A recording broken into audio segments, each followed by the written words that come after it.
गोविंद जय जय गोपाल जय जय राधा रमण हरि गोविंद जय जय गोविंद जय जय गोपाल जय जय राधा रमण हरि गोविंद जय जय गोपाल जय जय राधा रमण।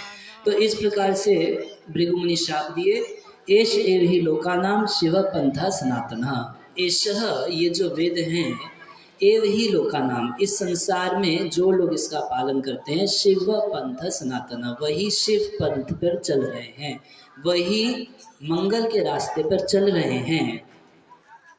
यम पूर्वे पूर्व में भी सब लोग इसी रास्ते पे चले हैं, च अनुसंस्तु इसको बहुत पक्के तरीके से पालन किए हैं।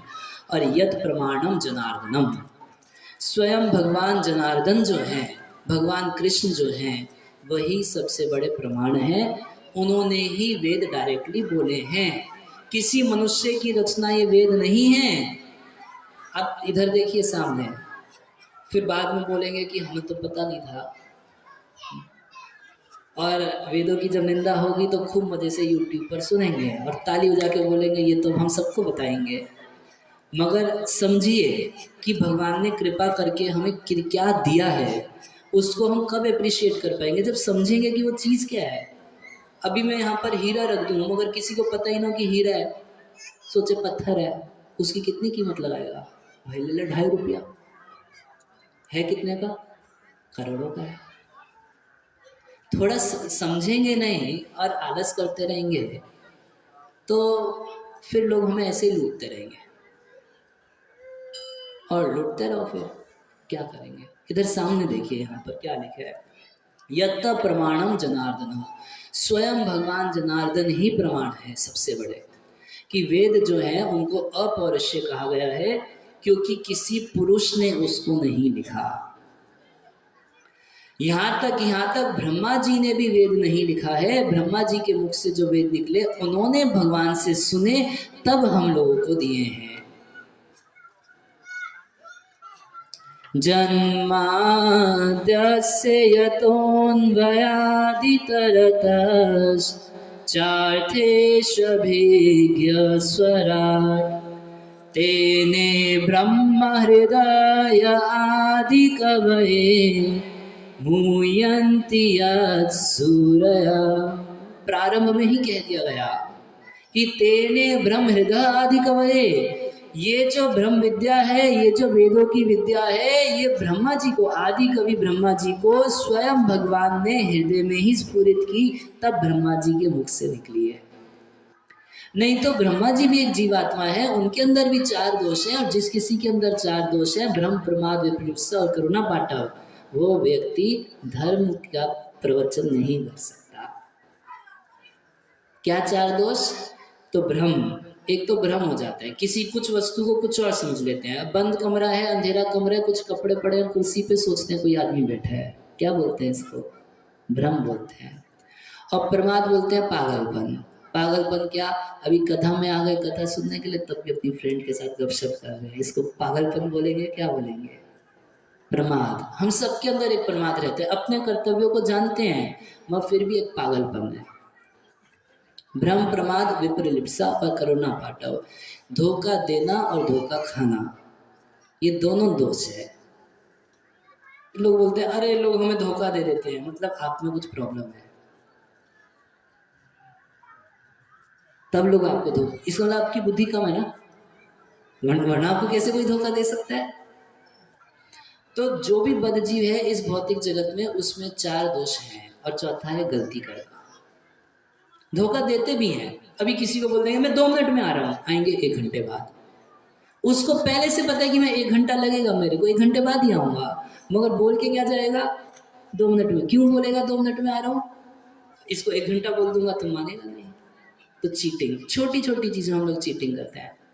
तो जिस किसी व्यक्ति में 4 दोष हैं, वो धर्म का ठीक ठीक प्रवचन नहीं कर सकता है। इसलिए धर्म जो है धर्मस्तु साक्षात भगवत प्रणीतम, वो साक्षात स्वयं भगवान जनार्दन ने, भगवान विष्णु ने, भगवान कृष्ण ने धर्म की प्रवचन किया है और वही प्रमाणिक है। तो फिर अब हम लोग क्या कर रहे हैं? हम लोग जब तक भगवान की बात को दोहरा रहे हैं कोई दोष नहीं। मान लीजिए एक पिता है, पिता जानते हैं, ज्ञान है उसको कि इसको मोबाइल बोलते हैं। एक छोटा बच्चा नहीं जानता, पापा इसको क्या बोलते हैं? तो पापा बोला बेटा इसको ना मोबाइल बोलते हैं। अब ये छोटा सा बच्चा हो सकता है 4 साल का, ये पूरी दुनिया को बता सकता है कि देखो इसको मोबाइल बोलते हैं। उसका ज्ञान परफेक्ट है या नहीं है? परफेक्ट है। क्यों? क्योंकि उसने एक परफेक्ट व्यक्ति से ज्ञान प्राप्त किया। हो सकता है ये बच्चा परफेक्ट ना हो मगर उसका ज्ञान परफेक्ट है। बिल्कुल उसी प्रकार से जो व्यक्ति भगवान से गुरु परंपरा में इस ज्ञान को प्राप्त किया, यदि उसी बात को बोलता है, अपना मनगढ़ंत कुछ नहीं बोल रहा, तो वो व्यक्ति का ज्ञान पूर्ण ज्ञान है, जैसे भगवान का ज्ञान पूर्ण ज्ञान है। हम लोग केवल भगवान की बात को दोहरा रहे हैं। जहाँ अपना कुछ बोलने लगेंगे तो प्रभुपाद जी बोलते थे प्रवचन करने में उस्तादी नहीं करनी चाहिए, बस क्या करना है, जो सुने हो गुरु परंपरा में भगवान की बात, भगवान की परंपरा है, भगवान से शुरू हुई है, भगवान की बात बिना खंडित किए, बिना बिगाड़े उसको ज्यों का तो बोल दो, तो जय कृष्ण तत्ववेता सही गुरु है। जो कृष्ण तत्व को ठीक ठीक पकड़ लिया वो गुरु बन सकता है और पूरे संसार का उद्धार कर सकता है। हरे कृष्णा कृष्णा कृष्णा हरे हरे, हरे राम राम राम हरे हरे। तो सनातन व्यवस्था जो है, ये सनातन इसलिए कही जाती है क्योंकि एक तो सबसे पुरानी है। कब शुरू हुई आप नहीं बता पाओगे, कोई साइंटिस्ट कितना लॉजिक लगा लो पता ही नहीं कर सकते कि ये सनातन धर्म कितना पुराना है। इतना पुराना है। और कितने सारे आर्कियोलॉजिस्ट को द्वारका में, गुजरात में भगवान का जो द्वारका नगरी है समुद्र के भीतर मिला है, और उधर रामेश्वर की तरफ बहुत सारे भगवान राम की लीला से संबंधित अस्त्र शस्त्र प्राप्त हुए हैं। उसकी वो लोग डेटिंग करते हैं तो करोड़ों वर्ष पहले के हैं। तो जब खुद ही तुम बोलते हो कि करोड़ों वर्ष पहले की चीजें इस भारत की भूमि में मिल रही है और बिल्कुल वैसा ही वर्णन है जैसा रामायण में लिखा गया है, तो तुम कैसे बोल सकते हो कि सनातन धर्म मात्र 5000 साल पुराना है? अब बात समझ रहे हैं ना? इसका मतलब ये क्या है, सनातन मतलब अनादि है। अच्छा कब तक चलेगा? तो ये हमेशा ही बना रहेगा, ये व्यवस्था हमेशा बनी रहेगी। हमेशा 4 प्रकार के लोग रहेंगे, कुछ बुद्धिमान, कुछ एडमिनिस्ट्रेशन क्लास के, कुछ बिजनेस क्लास के और कुछ सेवा करने वाले। ब्राह्मण, क्षत्रिय, वैश्य, शूद्र, नाम बदल जाएगा मगर रहेंगे हमेशा। इसलिए इसको सनातन कहते हैं।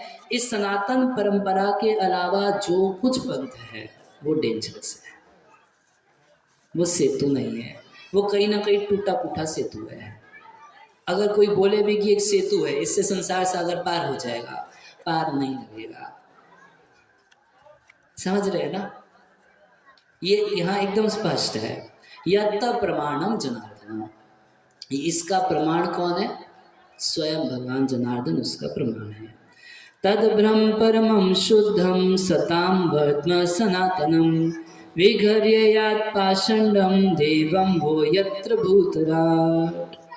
अब बोल रहे हैं कि जो कोई व्यक्ति इस प्रकार से निंदा किया तो वो सब के सब विघर्य, जो कोई इस प्रकार से निंदा किया शिव जी की या वेदों की, उधर शिव जी की, मगर यहाँ भृगु मुनि कह रहे हैं कि तुम लोग वेदों की निंदा किए, विष्णु की निंदा किए, ब्राह्मणों की निंदा किए। ब्राह्मण जो विष्णु के ज्ञान को धारण करके उसका प्रचार करते हैं उसकी निंदा किए।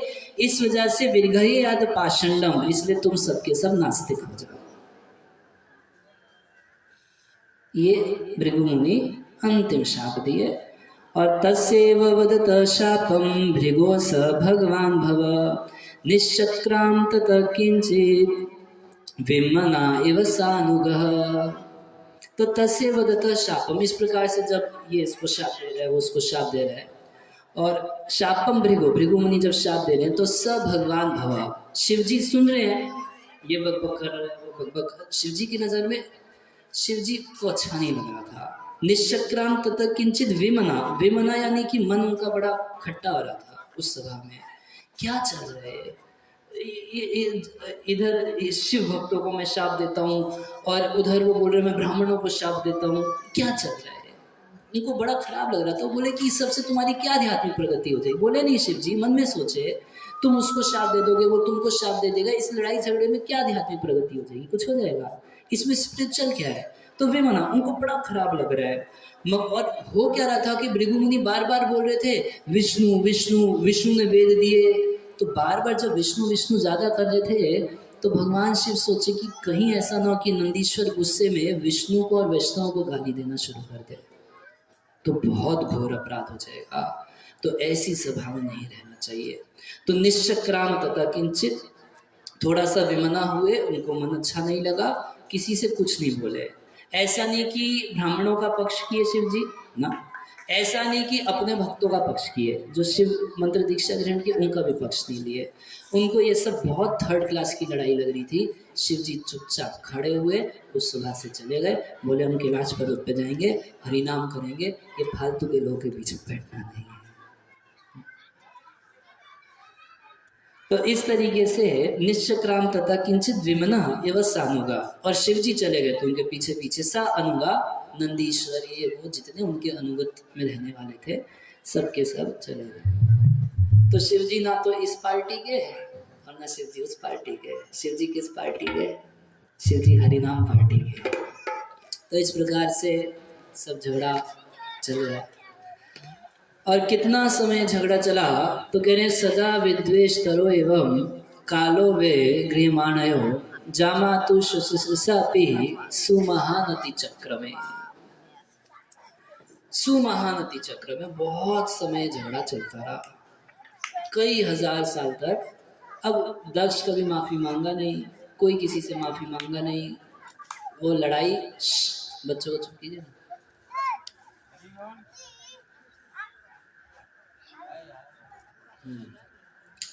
तो झगड़ा बहुत लंबा चला।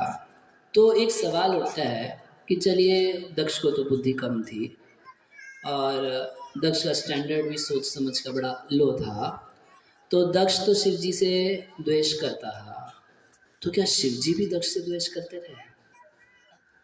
क्या विचार है आप लोगों का? सुने सुने नहीं, ध्यान करिए। मेरा सवाल ये है कि यहाँ लिखा है कि सदा विद्वेष तरेवम, दोनों के बीच में विद्वेष चलता है, ये द्वेष की भावना बनी रही। तो भाई दक्ष तो एक मूर्ख प्राणी है, वो उसको अपने मान सम्मान में बड़ा आसक्त और मेरे को खड़े होकर प्रणाम नहीं किया ये वो सोच के वो तो शिव जी से करता था, द्रोह करता था। मगर क्या शिव जी के मन में भी द्वेष था दक्ष के प्रति? है था या नहीं था? कौन बता? कुछ कुछ तो बोलिए। हाँ था, नहीं था? आप लोग क्या सोचते हैं? नहीं था? तो यहाँ तो लिखा है था। देखिए शिव जी को भी नफरत थी, मगर दक्ष से नफरत नहीं थी। ये बच्चों को प्लीज, क्या पार्टी है बच्चों को उठा के थोड़ा पीछे बैठा। आप लोग सब वीआईपी हैं, चेयर पे जाके बैठिए।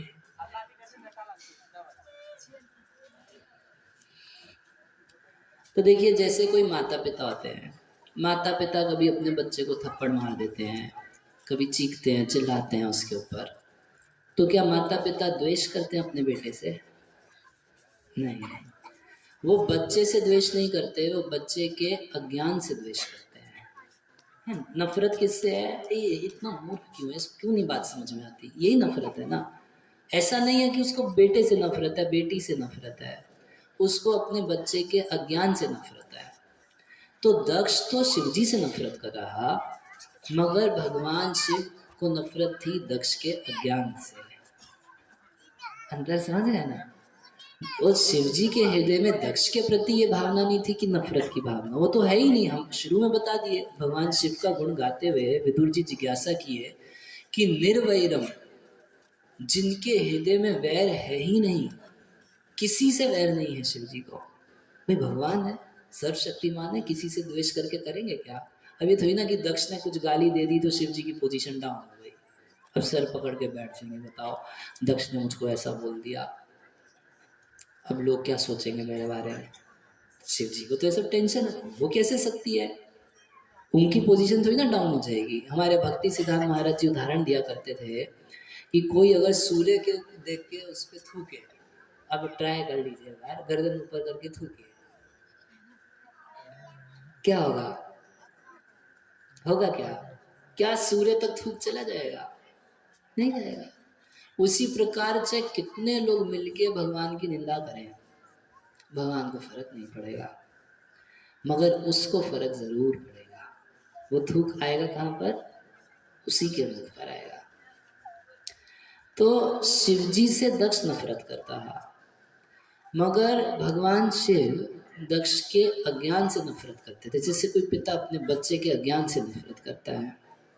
मगर उधर क्या हुआ, यदाभिषिक्तो दक्षस्तु ब्रह्मणा परमेष्ठिना, इधर दक्ष तो शिव जी को गाली दिया, सब कुछ किया, उसके बाद ब्रह्मा जी, परमेष्ठी ब्रह्मा जी दक्ष का पोजीशन और हाई कर दिए, उसका कुछ मटेरियल हो, क्या हुआ होते ना, क्या बोलेंगे इसको,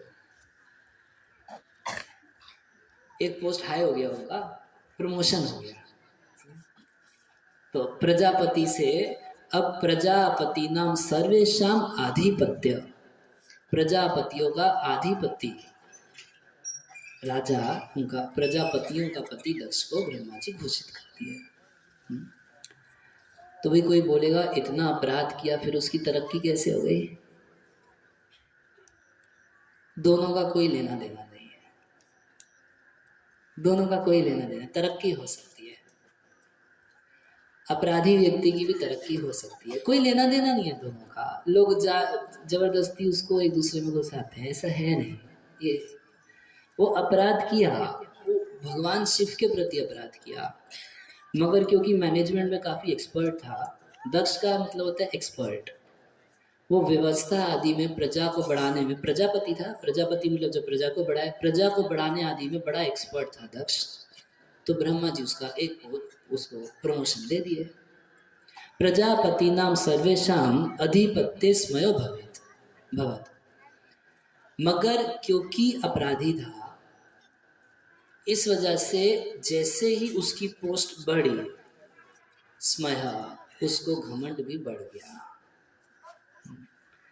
जब कोई व्यक्ति भगवान के दासों का दास बनता है, यदि उसकी पोजीशन बढ़ जाती है संसारिक दृष्टि से, तो उसकी विनम्रता भी बढ़ जाती है। ऐसा कई लोगों में देखा गया है कि सन्यासी हो जाते हैं तो देखा जाता है कि उनका व्यवहार पहले से और ज़्यादा विनम्र हो जाता है। एक बार एक व्यक्ति, प्रभुपाद जी प्रवचन कर रहे थे, ब्राह्मण क्षत्रिय शूद्र सब विश्व व्यवस्था समझा रहे थे, तो एक व्यक्ति भड़क गया कि भाई तुम अपनी पूजा कराने के लिए ऐसे बोलो, तुम क्या हो। तो प्रभुपाद जी बोले, मैं चारों का दास हूँ, मैं तो चारों का दास हूँ। तो जो कोई व्यक्ति भगवान का भक्त हो जाता है, दास अनुदास हो जाता है, उसको अगर कोई एक ज्यादा ऊंची पोस्ट दे दी जाए और पिघल जाता है। एक आचार्य हुए श्रीला रूप गोस्वामी, बहुत बड़े विद्वान थे, तो कुछ ग्रंथ लिखे, ललित माधव नाम का एक ग्रंथ लिखे, उसमें बहुत सुंदर भगवान की लीलाओं का वर्णन किए।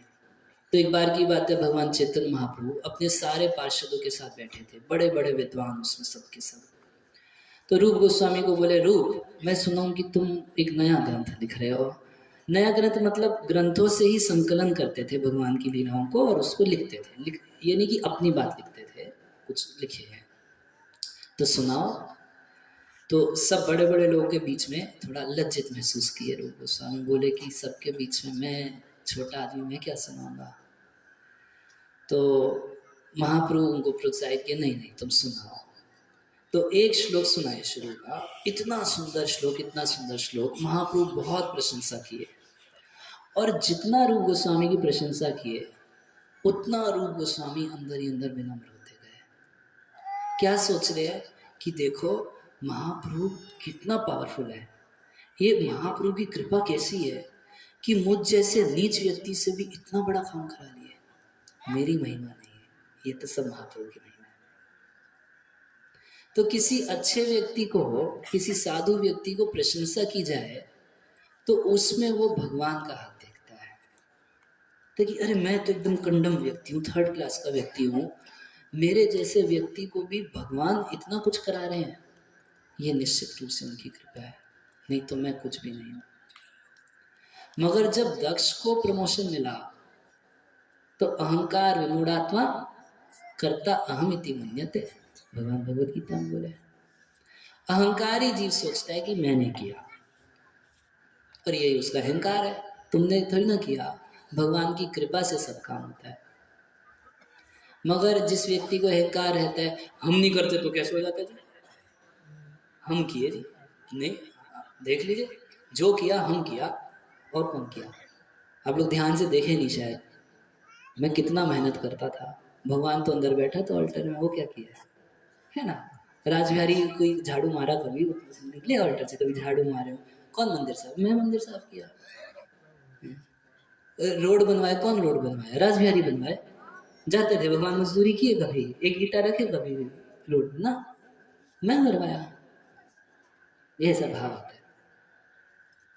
इसको भगवान गीता में बोले अहंकार विमूढ़ात्मा कर्ता अहम इति मन्यते, जो किया मैं किया। मगर जो साधु पुरुष होते हैं वो देख पाते हैं कि वास्तव में सब कुछ भगवान की कृपा से हुआ।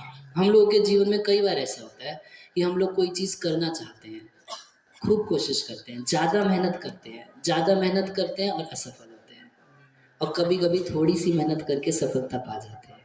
भगवान दिखाना चाहते हैं तुम नहीं किए, मैं किया हूँ।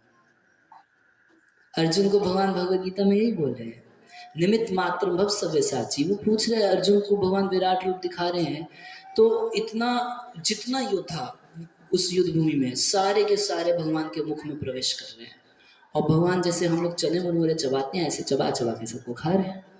अर्जुन बोल रहे अब है कौन, क्या काम है आपका। बोल रहे कालो अस्मि लोक क्षय कृता, मैं काल हूँ, इस सब का नाश करने के लिए मैं यहाँ पर आया हूँ, इन सबको मार दूंगा तुम पांडवों को छोड़ के। और अर्जुन ये मत सोचो मैं मार दूंगा, मैं युद्ध भूमि में आने से पहले सबको खत्म कर चुका हूं। तो तुमको क्या करना है, निमित्त मात्रम भव सव्यसाची, तुम केवल धनुष बाण उठाओ, युद्ध करो और यश हासिल करो। लोग बोलेंगे कि अर्जुन ने किया, मगर वास्तव में किसने किया, भगवान ने किया। जब महाभारत का युद्ध समाप्त हो गया तो भगवान अर्जुन को बोले अर्जुन रथ पे से उतर जाओ। बोला नहीं प्रभु, आप इतना दिन हमारी सेवा की, आप उतरिए उसके बाद हम उतर जाएंगे। भगवान बोले नहीं अर्जुन, पहले तुम उतरो फिर मैं उतरूंगा। तो कई बार बोले तो थोड़ा भगवान को गुस्सा करके बोला, अरे मैं बोल रहा हूँ उतरो तो उतरो। तो अर्जुन बेचारा क्या करेगा, हाँ छोड़ो ठीक है जी, उतर गए। उसके बाद भगवान श्री कृष्ण रथ पे से उतरे नहीं, रथ पे से कूदे, और जैसे ही रथ पे से कूदे वो रथ ब्लास्ट कर दिया।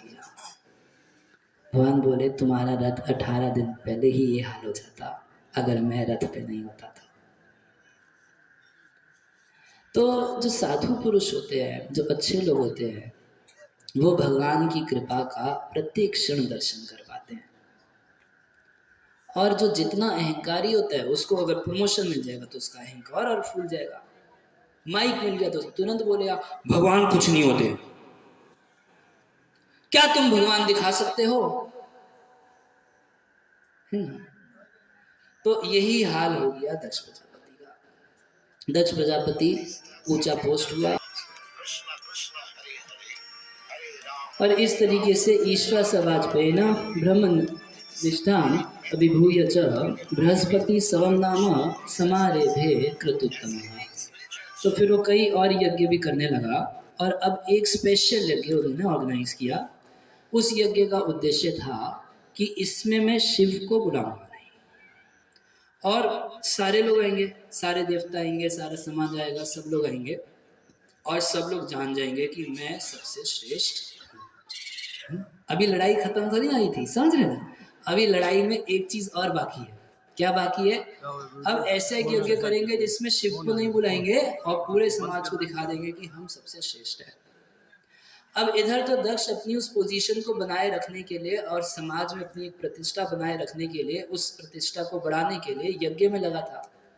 और उधर क्या चल रहा था, कैलाश पर्वत पे उधर त्रेता युग आया था, और भगवान शिव गए थे अगस्त मुनि के पास कुछ सत्संग करने के लिए।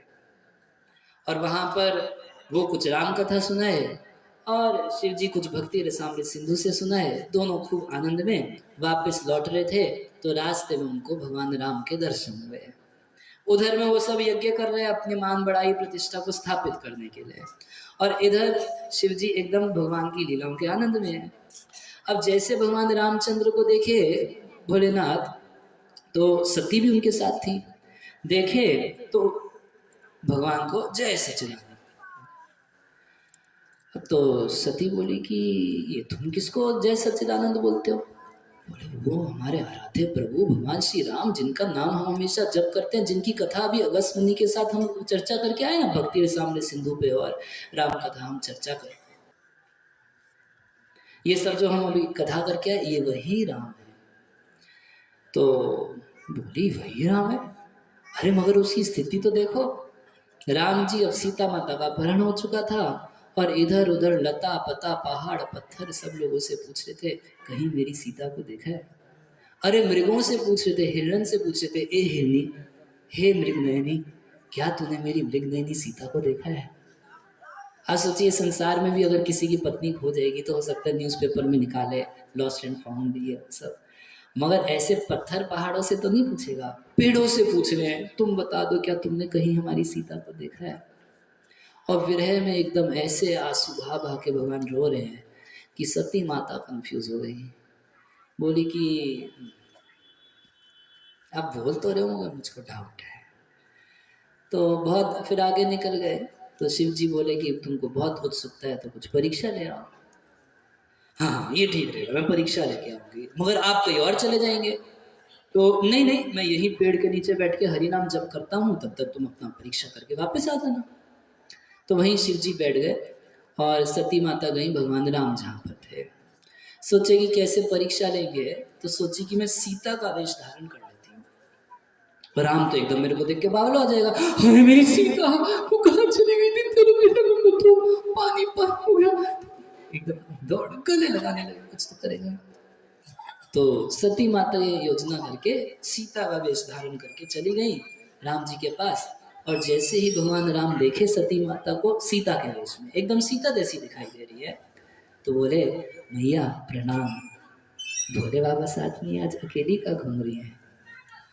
तो एक सेकंड में पकड़ लिए। सती माता बड़ी लज्जित हुई कि अरे इनको कैसे पता, इसका मतलब भगवान है। तो वापस शिव जी के पास लौटी। तो जब शिव जी के पास लौटी तो शिव जी पूछे कि परीक्षा कर आए? अच्छा भोले बाबा भी बड़े कौतुकी है, बोले सच सच बोलना। उनको पता है कि झूठ बोलेगी, सच सच बोलना। क्या किए? ये क्या करना था, मैं क्यों परीक्षा करने लगी? मैं जब आप बोल ही दिए कि वो भगवान हैं तो मैं जैसा आप बोली मैं भी गई, प्रणाम करके आ गई। एकदम इसको क्या बोलेंगे, सफेद झूठ, पूरा बराबर झूठ। वो तो परीक्षा की थी, मगर अब शिव जी को बोली मैं क्यों परीक्षा करने लगी, मुझे क्या आपकी बात पे विश्वास नहीं है? आप सोचते कि आप मेरे पति हैं, मेरे गुरु जैसे, मैं आपकी बात पे विश्वास नहीं करूंगी। आपने बोल दिया एक बार कि भगवान है, मैं गई प्रणाम करके आ गई। तो शिव जी तो थोड़ा ध्यान किए, समझ गए कि क्या करके आई है। तो मन ही मन शिव जी इसको एक बहुत बड़ा अपराध माने कि मेरी आराध्या माँ जानकी का स्वरूप धारण करके क्यों गई। ये इसका बहुत बड़ा अपराध है। राम जी का परीक्षा ली, चलो परीक्षा ली ये तो एक दोष है, मगर पूछ के गई थी कि परीक्षा ले लूँ, मगर ऐसी परीक्षा कि मेरी आराध्या जानकी माता का स्वरूप बना के गई, तो उसी दिन मन ही मन सती माता को भोलेनाथ त्याग दिए। अब तो कभी कभी कुछ बातचीत होती थी, मगर हृदय में कोई प्रीति नहीं रही शिव जी के। और 88,000 साल अब शिव जी अपने समाधि में रहे, अपना भजन करते रहे, और इसी तरीके से वहां पर चलता रहा। और इधर दक्ष प्रजापति यज्ञ में लगा रहा। अब उधर आप थोड़ा सा सती माता की स्थिति पर विचार कीजिए कि कैलाश पर्वत पर शिव जी रहते हैं, सती माता रहती है, और एक घर में आप रह रहे हो, एक ही व्यक्ति है घर के साथ, और पति देव आपसे कभी बात करते ना, आपका मन लगेगा घर में? मन करेगा अरे किस दिन यहाँ से जाएं यार, ये बात ही कुछ करते नहीं हमसे। अपना समाधि में बैठे हुए हैं, कोई बातचीत हमसे करते नहीं, दिन ऐसे ही। तो क्योंकि कोई रिलेशनशिप नहीं है तो ऐसे स्थान पर व्यक्ति को रहने की चाह नहीं होती। प्रैक्टिकल समझ रहे ना, ये सबके साथ होता है, ऐसा नहीं कि भाई किसी किसी के साथ है, ये सबके साथ होता है। अगर आपके घर में मान लीजिए कोई आपसे बात करने वाला, चाहे पुरुष हो चाहे स्त्री हो, आपके ऑफिस में कोई आपसे बात करने वाला ना, तो आपको मन करेगा किस दिन नौकरी बदल दो। तो वैसे ही सती माता बेचारी, उनको लगता है कि यहाँ पे कोई संबंध है नहीं। कभी कभी शिव जी कथा बोलते थे मगर कोई संबंध फील नहीं होता था, तो ऐसे एकदम सूखा सूखा ड्राई फील होता था उनको। तब तक क्या हुआ कि उस यज्ञ में जो दक्ष प्रजापति यज्ञ किए थे, तो उसमें सारे के सारे देवता देवियां सब लोग सज धज के विमानों पे चढ़ चढ़ के जाया करती थी।